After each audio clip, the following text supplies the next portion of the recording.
gargaaruu dandeessam as keessatti du'aa jirram sagalee tokkicha guyyaa irraa Gaazaa keessatti dhaga'amaa jirudham Gaazatti yeroo hunda boombiin bu'aa jiram beela dhukkubaa fi sodaan akkasumas haleellaa qilleensaa har'a raawwatame lubbuun namoota hedduu darbuun dhugaa gaddisiisaa ifatti mul'iseram garuu gaafii guddaan Gaazaa eenyutu nu gargaaruu danda'a kan jedhu yoo ta'u akkamitti uummata miliyoona 2 ol akkanatti ajjeefamu argaa callisuun danda'amam maddooleen hospitaala Naasir irraa gabaasan akka jedhanitti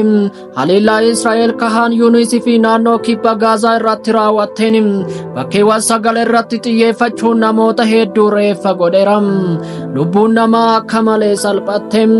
bakka ijoolleen taphattum maatiin nyaata barbaacha bahanim bakka du'aa fi barbadaa'inaatti jijjiirameeram.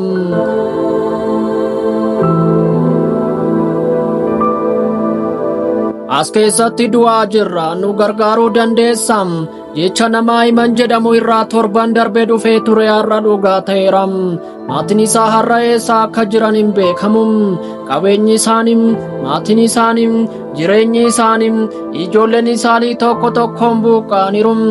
garuu gaafin isaan gaafatan ammas gaafii ta'e hafeem eenyutu nu dhagaham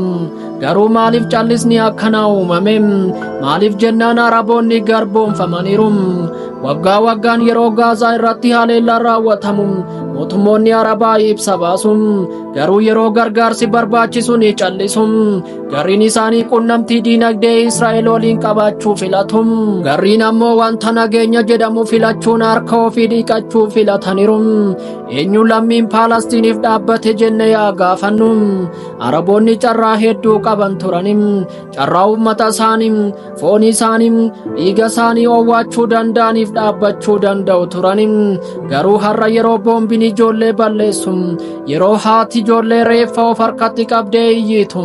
yeroo namni haala beelaa keessatti lubbuun darbe biyyoonni arabaa hedduun callisaniiru.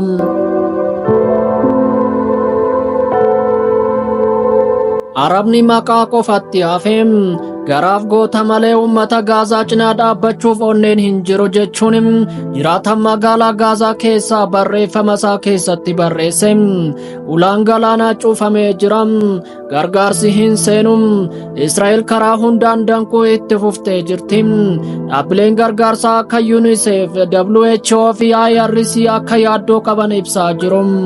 beela fi dhukkuba keessatti ijoolleen lubbuun darbaa jirti warri madaan hin yaalamani warri nyaata fi bishaan dhaban otuu rakkachaa jiranii boombiin irratti bu'am.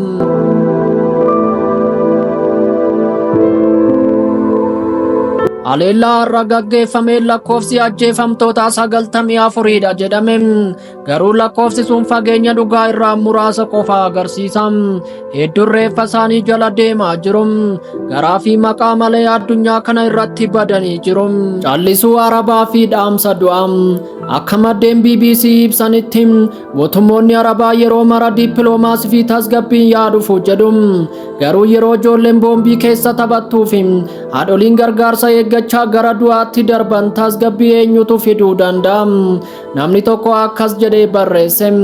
Gaazaa keessatti kan lubbuun hafee jiru dhugaa kana ni argam halkan hin jirre keessa jirra araboonni keenya akka hin agarre akka hin nageenye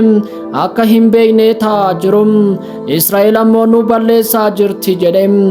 ergaan Naa'imaan torban darbe barreesse har'a ifa guutuu agarsiiseera nu gargaaruu dandeessa as keessatti du'aa jirra.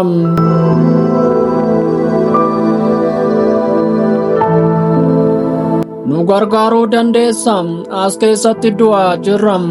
gammachuu hin qabu abdii hin qabu araboonni walii galanii haala isaanii kana ilaalchisee ifatti waa jechuu didanim callisni isaanii dhuguma dhiiga ta'ee jira akka Naa'imaan jedhe sanim